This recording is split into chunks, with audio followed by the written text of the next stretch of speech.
50 का ये 15 मिनट का चार्ट है आपके सामने। और यहाँ पर अगर आपने देखा है, अगर आपने कई दिनों से आप अगर मुझे फॉलो कर रहे हैं, तो आपको जो मैंने सपोर्ट और रेजिस्टेंस निकालना सिखाया है, और कभी भी, ठीक है, देखिए हमने ये सपोर्ट रेजिस्टेंस लगभग पिछले 2-3 दिनों से कॉन्स्टेंटली कंटिन्यू किया हुआ है, उसमें चेंजेस नहीं किए, ठीक है। और अगर आप ध्यान से देखोगे तो बिल्कुल ये, अगर ये ब्लैक लाइन, ये एक ब्लैक सर्कल आप देख रहे हैं यहाँ पे, तो वो एक सपोर्ट पे आने के बाद मार्केट ऊपर की तरफ ही गया है, बाइंग हुआ है, ठीक है। अब रेजिस्टेंस लेवल की तरफ जाने के बाद देखिए इस रेजिस्टेंस लेवल पे मार्केट ओपन हुआ है, इस रेजिस्टेंस लेवल पे, तो वहीं से नीचे गिरा है दोस्तों, देखो।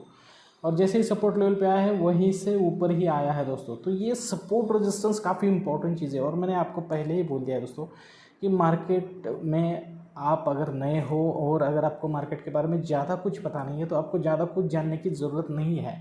अपने एनालिसिस को जितना सिंपल रखने की कोशिश करोगे उतना ही सक्सेस रेट ज़्यादा बढ़ने वाला है, ठीक है। आप लोग क्या करते हो कि आप हर एक वक्त अगर आप कोई एक चीज़ ले लेते हो, सपोर्ट रेजिस्टेंस पे काम करते हो, और आपके स्टॉप लॉस 2-4 बार हंट हो जाते हैं, तो आप उसे छोड़ देते हो। आप कहते हो कि ये चीज़ काम नहीं करते, और आप नया कुछ ढूंढने को लगते हैं, ठीक है। कोई नया इंडिकेटर ढूंढते हो, फिर वो इंडिकेटर आपको 2-3 बार सक्सेस देता है, फिर वो 3-4 बार अनसक्सेस कर देता है आपको, उसके बाद भी आप वो इंडिकेटर छोड़ देते हो और फिर कुछ नया ढूंढने को। ऐसा नहीं है। आप देखो, मैं जो एनालिसिस आपको बोल रहा हूँ ना, वो सपोर्ट रेजिस्टेंस और ये 2 मूविंग एवरेज, 200 मूविंग एवरेज और 9 ईएमए वाला, ठीक है। तो बस इनके हिसाब से अपना स्टॉप लॉस का लॉजिक, जो साइकोलॉजी लेवल है, उसके हिसाब से ही आपको ट्रेड करने की कोशिश करनी चाहिए। इसमें ज़्यादा से ज़्यादा सक्सेस रेट है, ठीक है। अब मैंने आपको यहाँ पे आगे वीडियो में आगे बढ़ने से पहले मैं थोड़ा सा आपको क्रूड ऑयल के बारे में दिखाऊंगा। जो मेरा पिछले क्रूड ऑयल का जो वीडियो था, उसमें रात को 11:30 बजे हमारा सेशन ख़त्म हुआ था, इसलिए हमने यहीं पे 25 पॉइंट पे अपना टारगेट बुक कर लिया था, ठीक है। और हमारा स्टॉप लॉस बिल्कुल भी हंट नहीं हुआ था दोस्तों उस वक्त।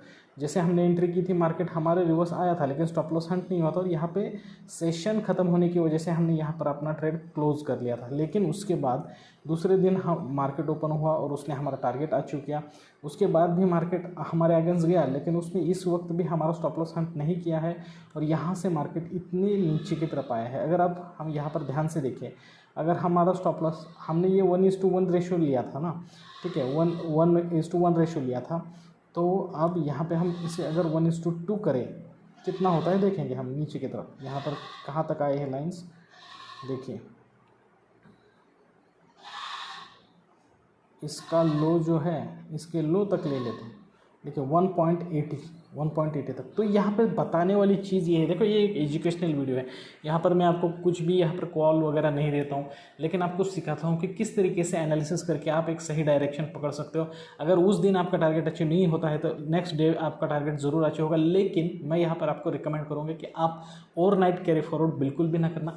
जितना भी आपका प्रॉफिट हुआ है, ठीक हुआ है, अच्छा हुआ है, आप उसमें ले लेना, ठीक है। क्योंकि अगर समझो आप उस दिन को कैरी फॉरवर्ड कर लेते, तो आपको देखो यहाँ पर क्या प्रॉब्लम हो सकता था कि आपको यहाँ पर प्रॉब्लम ये हो सकता था कि आपके पोजीशन के खिलाफ मार्केट जाता, फिर आपका टेंशन बढ़ता, फिर हमारा जो प्रीमियम डीके है वो बढ़ता, और ये सब टेंशन रहता। लेकिन अगर उसके बजाय अगर आप दूसरे दिन इस लेवल पे ट्रेड लेते, ठीक है, कल शाम को 6-7 बजे अगर ट्रेड आप ले लेते, ठीक है, कल मैंने क्रूड ऑयल पे वीडियो नहीं बनाया था, लेकिन ले लेते, तो आप यहाँ पर अगर आप ध्यान से देखेंगे, शॉर्ट करके यहाँ पर मैं आपको बता दूँ, अगर आप यहाँ पे कहीं पे ले लेते, और तो आपको 1:2 रेशो यहाँ पे आराम से मिल जाता ना। एनालिसिस और डायरेक्शन तो वही है, देखिए कितना मिल जाता आपको, 1:4 मिल जाता। तो बस यही सब आपको बताना होता है कि हमारे एनालिसिस में आपको परफेक्टली डायरेक्शन ज़रूर मिलेगा, और आप जिस डायरेक्शन पे ट्रेड लोगे वो 90% से भी ज़्यादा आपका ट्रेड सही होने वाला है दोस्तों, ठीक है। तो अब यहाँ पर हम चलते हैं निफ्टी 50 के वीडियो में। और अब आज 2 ऐसी इंपॉर्टेंट चीज़ें बताऊँगा, लेकिन निफ्टी 50 के एनालिसिस से पहले दोस्तों, मैं हूँ श्रीशैल और आप सभी को स्वागत करता हूँ आपके अपने YouTube channel trade with attitude में। देखिए मैंने इससे पहले आपको एक चीज़ सिखाई है। 5 मिनट में चलते हैं। पहले तो हम यहाँ पर सपोर्ट रेजिस्टेंस निकालेंगे। सपोर्ट रेजिस्टेंस अगर आपको नहीं निकालना आता है, तो हमारे चैनल पे एक सपोर्ट रेजिस्टेंस का एक वीडियो है, अच्छा खासा वीडियो। उसमें 2-3 तरीके से मैंने आपको सपोर्ट रेजिस्टेंस किस तरह से निकालना है सिखाया है। अब ओवरऑल मैंने हमारे चैनल पर 350 से ज़्यादा वीडियोज़ ही है। उससे पहले मैंने कितना प्रैक्टिस किया होगा आप समझ लेना कि वीडियोस ये बनाने से पहले मैंने खुद कितना प्रैक्टिस किया होगा, ये बात आप समझ सकते हो। तो इसलिए मुझे उसके बारे में ज़्यादा सोचने की ज़रूरत नहीं होती है, मैं सिर्फ देख कर ही सपोर्ट रेजिस्टेंस डिसाइड कर लेता हूँ कि हमारा सपोर्ट रेजिस्टेंस किस तरीके से होना चाहिए। अगर सपोर्ट रेजिस्टेंस दोस्तों पिछले 2-3 दिनों से, ठीक है, कंटिन्यूसली एक ही आ रहा है तो वो बहुत ज़्यादा स्ट्रांग होता है, ठीक है। जैसे कि यहाँ पर देखिए ये वाला रेजिस्टेंस, फिर ये वाला रेजिस्टेंस, फिर ये वाला रेजिस्टेंस, ठीक है। अब ये बहुत ज़्यादा स्ट्रांग तो हुआ है, लेकिन इसे 2 से 3 बार यहाँ पर मार्केट ने टच किया है तो ये वीक भी हो जाता है। इसका मतलब क्या होता है कि अगर मार्केट यहाँ से ऊपर जाती है, यहाँ पे कंसोलिडेट करती है, तो आपको यहाँ से बाइंग, बहुत ज़्यादा बाइंग देखने को मिल सकती है, ठीक है। लेकिन अगर ऐसा नहीं हो रहा है, ठीक है, ऐसा नहीं हो रहा है, मार्केट समझ लीजिए समझो गैप डाउन हो गई या फिर इसी लेवल पे ओपन हो गया और ऊपर आने की कोशिश किया और यहाँ पे कंसोलिडेट किया हमारे रेजिस्टेंस के नीचे, ऊपर नहीं, और यहीं से नीचे आ रहा है, तो आपको तुरंत पुट साइड पे नहीं जाना है, ठीक है। इसको ऊपर आने देना है और फिर यहाँ से नीचे की तरफ जाना है, ठीक है। तो ये यहाँ पर हम पुट साइड की तरफ ट्रेड ले सकते हैं। यहाँ पर ऊपर, इसके ऊपर एक स्टॉप लॉस लगा सकते हैं और यहाँ पे 1:2 रेशियो लेकर हम ट्रेड ले सकते हैं, ठीक है। तो अब यहाँ ये एक चीज़ हो गई दोस्तों। अब सबसे इम्पॉर्टेंट चीज़ हम जो आपको बताने वाले हैं वो ये है कि मैंने आपको एक साइकोलॉजी सिखाया था, ठीक है। अगर वो साइकोलॉजी आपको ध्यान में है तो मैं आपको ये बताना चाहूँगा कि उस साइकोलॉजी के हिसाब से मैंने आपको क्या बोला था कि अगर आपको कोई ट्रेड लेना है, ठीक है, तो वो ट्रेड आपको लेने से पहले, जैसे कि आप यहाँ पे देखिए ये जो ग्रीन कैंडल्स बनी है, अब कई जो हमारे दोस्त हैं इसी ग्रीन कैंडल पे एंट्री करते हैं क्योंकि उन्हें लगता है कि सपोर्ट लेवल के नीचे आ गया है और कहीं मेरे हाथ से ट्रेड ना छूट जाए, इस तरीके की उनकी भावना होती है।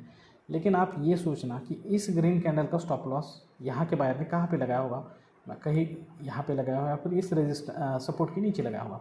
तो आपको क्या करना है कि वेट करना है, जितना ज़्यादा आप वेट कर सकते हैं उतना ज़्यादा वेट करना है। देखिए फिर यहाँ पर बायर आए, फिर यहाँ पर बायर आए, सेलर आए और हमारे स्टॉप लॉस तक वो आ गया। अब जैसे ही हमने जो लाइन खींची थी, अब आपको देखना है कि यहाँ पर जो सेलर आए उन्होंने स्टॉप लॉस कहाँ पे लगाया होगा। अगर उन्होंने स्टॉप लॉस इस लेवल पे लगाया है, कौन से सेलर, ये वाला रेड वाला सेल, ये वाला सेलर स्टॉप लॉस कहाँ पे लगाया है, मैक्सिमम इस लेवल तक लगाए होंगे। अब जैसे ही दोस्तों अगर आपको बाइंग साइड पे जाना है, मार्केट इसको, ठीक है, ब्रेक कर देता है और ऐसे ऊपर जा रहा है, तो आप यहाँ पे कॉल साइड पे बैठ सकते हो, ठीक है। और यहाँ पर आपको देख सकते हैं आपके 25-50 पॉइंट अच्छी तरीके से अचीव हो सकती है। ये तो मेरा पहला स्ट्रैटेजी हो गया। लेकिन आज और एक इम्पॉर्टेंट चीज़ मैं आपको बताऊंगा, ये कि मार्केट हमेशा उसे जहाँ पे स्टॉप लॉसेस ज़्यादा मिलेंगे उसी साइड पे भागेगा, उसको जहाँ पे लिक्विडिटी मिलेगी उसी साइड पे भागेगा। ज़्यादा एग्जांपल नहीं दूंगा जिससे आपका कन्फ्यूजन होता है, सामने सामने ही एग्जांपल दूंगा। देखिए आप देखना यहाँ से यहाँ तक मार्केट में हुआ क्या है, आप बोलो यहाँ से यहाँ तक मार्केट में हुआ क्या है, सेलिंग हुआ है, ठीक है। इसका मतलब क्या है कि अब इस सेलिंग में ऑपरेटर्स भी हैं जो बहुत ही ऊपर की लेवल पे होते हैं। ऑपरेटर्स बीच बीच में नहीं होते हैं क्योंकि ऑपरेटर्स ही रैली शुरू करवा देते हैं। तो चलो ये ऑपरेटर्स है तो उनके स्टॉप लॉसेस जाहिर सी बात है इस लेवल के ऊपर होंगे। अब यहाँ पे सेलिंग शुरू हुआ है तो उसके बाद यहाँ पे रैंडम सेलर बहुत ज़्यादा आए होंगे, तो उनके स्टॉप लॉसेस कहीं भी हो गए, यहाँ पर हो सकते हैं, यहाँ पर हो सकते हैं, यहाँ पर हो सकते हैं, यहाँ पर हो सकते हैं, यहाँ पर हो सकते हैं, कहीं भी हो सकते हैं, ठीक है। तो अब ऑपरेटर का फ़ायदा कब है, जब वो इन सभी के स्टॉप लॉसेस हंट करेगा, मतलब मार्केट लिक्विडिटी लेने के लिए उसी साइड पे जाएगा जिस जगह पे ज़्यादा स्टॉप लॉस लगे हुए हैं। ध्यान से सुनना, ठीक है। अभी और एक एग्जांपल भी आपको दूंगा मैं यहाँ पर पीछे, ठीक है। अब देखना यहाँ पे क्या हुआ है मार्केट में, यहाँ पे यहीं से देखो ज़्यादा क्या हुआ, देखो बाइंग हुआ है, ठीक है, ज़्यादा क्या हुआ है, बाइंग हुआ है। तो इन सभी बायर का स्टॉप लॉस कहाँ पर हो सकता है, यहाँ पे हो सकता है, यहाँ पे हो सकता है, यहाँ पे हो सकता है, ठीक है, यहाँ पे भी हो सकता है।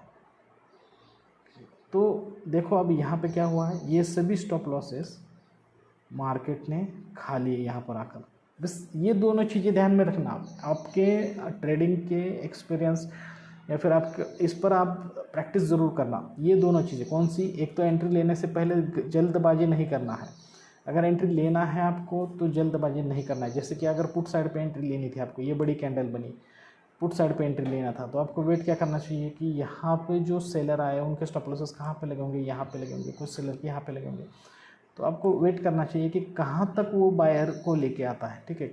शायद यहाँ तक भी आ सकता था और जैसे घूमे तो फिर एक बार कंफर्मेशन लेना है। जैसे कि यहाँ पे देखो, यहाँ पर बायर आए, जैसे मार्केट नीचे घुमा रेजिस्टेंस, फिर कंफर्मेशन के लिए बायर आए और यहाँ से जो सेलिंग हुआ है, अब देखो फिर एक बार कंसोलिडेट करा, फिर यहाँ पर बायर आए, अभी आपके लिए कौन सा लेवल इंपॉर्टेंट है, देखो ये लेवल आपके लिए इंपॉर्टेंट बन गया। इसे ब्रेक करने के बाद आप एंट्री ले लो। देखो यहाँ पर ब्रेक करने के बाद आपने एंट्री ले ली, कन्फर्मेशन का नीचे की तरफ मार्केट, ठीक है। मतलब दो चीज़ें मार्केट में कभी भी ध्यान रखना है कि लिक्विडिटी कहाँ पे ज़्यादा बनी है, ज़्यादा स्टॉप लॉस कहाँ पे लगे हैं, इस पर ध्यान देना है। और एंट्री करने से पहले एकदम फर्स्ट मूव में एंट्री नहीं करना है, ठीक है। अगर आपको कॉल साइड पे जाना है तो देखना कि उसके लिए स्टॉप लॉसेस कहाँ पे है। और सबसे इंपॉर्टेंट चीज़ ये है कि देखो सपोर्ट रेजिस्टेंस के आसपास ही ट्रेड बने तो ही लेना, बीच में ऐसे कहीं पर भी एंट्री लेने की कोशिश ना करना। बहुत ही इंपॉर्टेंट लेवल जो होते हैं सपोर्ट रेजिस्टेंस पुल बैक, ऐसे लेवल पे ही एंट्री लेने की कोशिश करना, ठीक है। तो ये इंपॉर्टेंट चीज़ें मैंने यहाँ पर बता दी। बहुत ज़्यादा वीडियो लंबा होने से पहले ये बताऊंगा कि कल के लिए हमारा क्या प्रोविजन हो सकता है। देखिए इसी हिसाब से मैंने अभी जैसे सीखा है उसी हिसाब से देखो यहाँ पर जो लिक्विडिटी बनी हुई है वो बायर साइड पे बनी हुई है। सभी बायर का स्टॉप लॉसेस यहाँ पर लगे हुए हैं, ठीक है। सभी बायर के स्टॉप लॉसेस यहाँ पर लगे हुए हैं। तो ज़्यादा से ज़्यादा मार्केट क्या कर सकता है कि एक दो ही चांसेस यहाँ पे, एक तो मार्केट यहाँ से नीचे आकर इन सब के स्टॉप लॉस हट करके ऊपर जा सकता है, ठीक है, या फिर मार्केट यहाँ पे कंसोलिडेट करके पहले बहुत ज़्यादा ऊपर जा सकता है बाइंग करवा के, और फिर दोबारा सभी के स्टॉप लॉस हट करने के लिए ऊपर से नीचे की तरफ आ सकता है, ठीक है।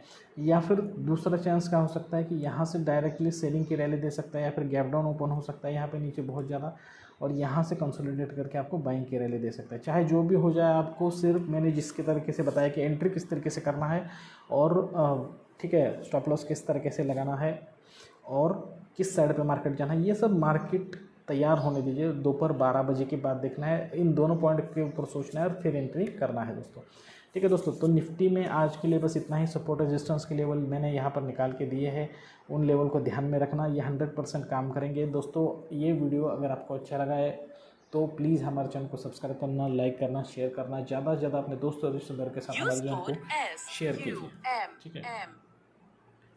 जल्द ही इस तरीके के अच्छे और इन्फॉर्मेटिव वीडियो के साथ आप सभी से मुलाकात होगी। तब तक के लिए दीजिए इजाज़त। Thank you very much, bye bye दोस्तों।